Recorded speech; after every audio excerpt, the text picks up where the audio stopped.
நான் தோசை சட்னி காமிக்கிறேன்னு நினைக்கிறீங்களா?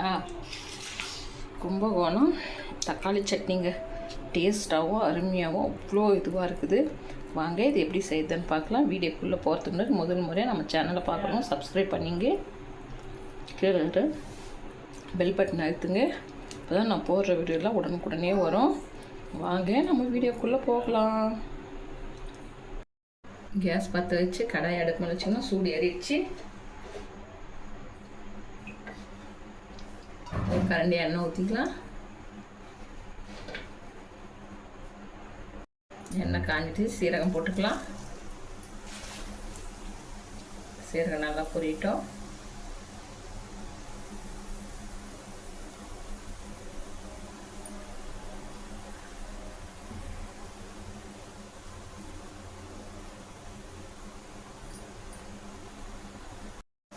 சீரகம் பொரிச்சு பூண்டு ஒரு 20 பல்லுக்கு மேலே பூண்டு தோல் ஊற்றி எடுத்துங்க.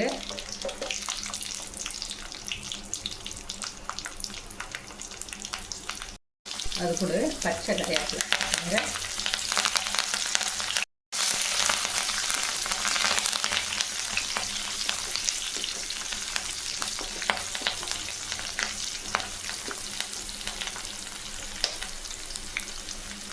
தக்காளி பழம், நல்லா பழுத்த பழம் ஒரு 3 பழம் எடுத்து கட் பண்ணி வச்சுக்கிறேன். இதையும் போட்டுக்கலாம்.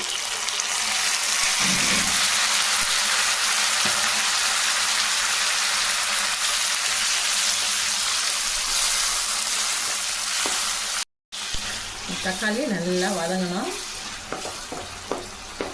தக்காளி மேலத்தை அந்த தோல் காய்ஞ்சி வர மாதிரி நல்லா வதக்கி எடுத்துங்க.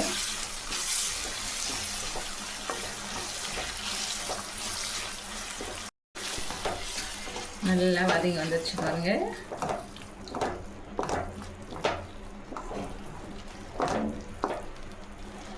கொஞ்சமாக வெல்லம் கொஞ்சமாக போடுங்க.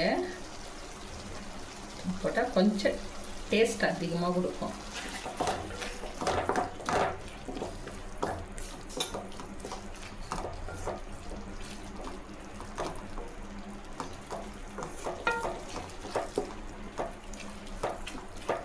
இது இட்லி தோசைக்கு சூப்பராக இருக்கும். கும்பகோணம் தக்காளி சட்னி நீங்கள் ஒரு முறை ட்ரை பண்ணி பாருங்கள். திரும்ப திரும்ப செய்வீங்க கும்பகோணம் தக்காளி சட்னி.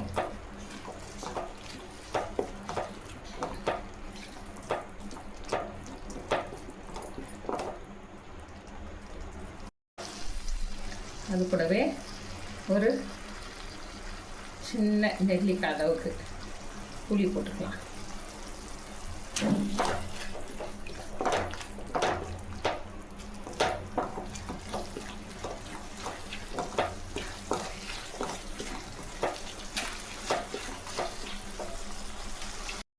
இப்போ இது கேஸ் ஆஃப் பண்ணிவிட்டு நல்லா ஆற வச்சு ஒரு மிக்ஸி ஜாருக்கு மாற்றி இதை அரைச்சணும் பண்ணலாம்.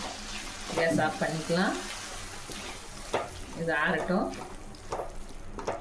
இது ஆற விட்டுட்டு ஆறின பிற்பாடு அரைச்சி எடுத்துக்கலாம். கடாய் அடுப்பில் வச்சுக்கணும். சூடு ஏறி இருக்குது. கொஞ்சமாக எண்ணெய் ஊற்றிக்கலாம். எண்ணெய் சூடு ஏறட்டும். தீ கம்மி பண்ணிக்கங்க. கடலைப்பருப்பு போட்டுக்கலாம். உளுத்தம்பருப்பு போட்டுக்கலாம். கடுகு போட்டுக்கலாம். கடுகு உளுத்தம்பருப்பு எல்லாம் நல்லா பொரிஞ்சிச்சுங்க. கடலைப்பருப்புலாம் இப்போ மிளகாய் ஒரு 2 மிளகாய் கிள்ளி போட்டுக்கலாம். ஏன்னா காரம் அதுதான் நமக்கு தக்காளி சட்னிக்கு. நல்லா கம்மி தீ வச்சு செய்யுங்க, இல்லைன்னா கருகிடும். இப்போ கறிவேப்பிலை போட்டுக்கலாம்.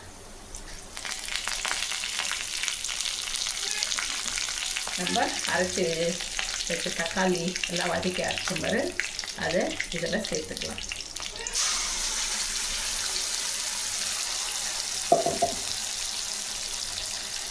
நல்லா வதக்கலாம்.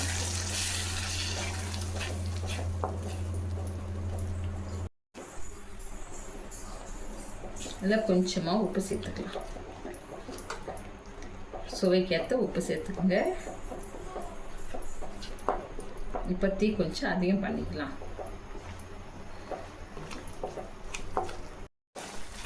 நல்லா கொதிக்குது பாருங்க.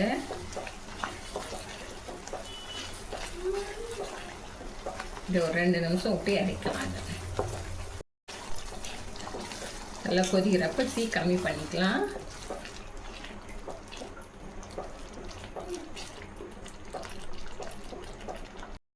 கும்பகோணம் தக்காளி சட்னி ரெடிங்க.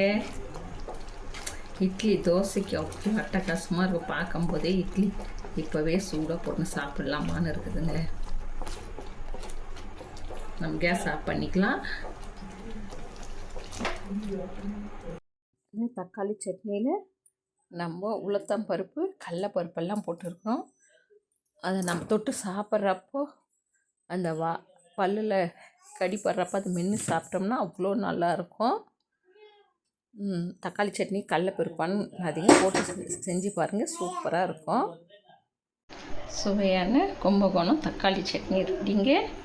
வேலை கம்மிங்க, டேஸ்ட்டு ரொம்ப அதிகங்க. இதில் நம்ம ஒரு 10 நிமிஷத்துலேயே இந்த சட்னி செஞ்சு முடிச்சிடலாம். நீங்களும் ட்ரை பண்ணி பாருங்கள்.